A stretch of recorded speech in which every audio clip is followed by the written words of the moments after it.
आपला महाराष्ट्र आपली बातमी पाहत रहा महाराष्ट्र रोजनामा। नमस्कार, महाराष्ट्र रोजनामामध्ये आपले स्वागत आहे। आत्ताची मोठी बातमी। खामगावजवळ गॅस माफियांवर मुंबईच्या दक्षता पथकाची धडक कारवाई। टँकरमधून अवैध गॅस काढणारे रॅकेट रंगेहात पकडले। पाहूया सविस्तर बातमी।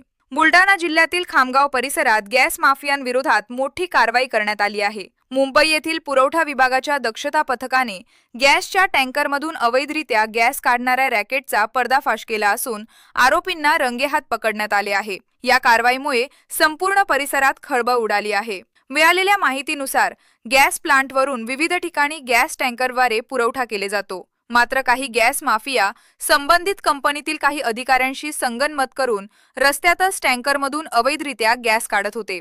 त्यानंतर हा गॅस इतर कंपन्यांच्या सिलेंडरमध्ये भरून काळ्या बाजारात विक्री केला जात असल्याची माहिती पुरवठा विभागाला मिळाली होती। या गुप्त माहितीच्या आधारे मुंबईच्या पुरवठा विभागाच्या दक्षता पथकाचे प्रमुख गणेश बेल्लाळे यांच्या मार्गदर्शनाखाली विशेष सापळा रचण्यात आला। 29 जुलैच्या रात्री खामगाव बाळापूर राष्ट्रीय महामार्गावरील एका ढाब्याजवळील एका पेट्रोल पंपावर छापा टाकण्यात आला। यावेळी गॅसच्या टँकरमधून अवैधरित्या गॅस काढण्याचे काम सुरू असतानाच पथकाने आरोपींना रंगेहात पकडले। या प्रकरणी पुढील चौकशी सुरू असून या अवैध रॅकेटमध्ये सहभागी असलेल्या इतर आरोपींची नावेही लवकरच समोर येण्याची शक्यता व्यक्त केली जात आहे।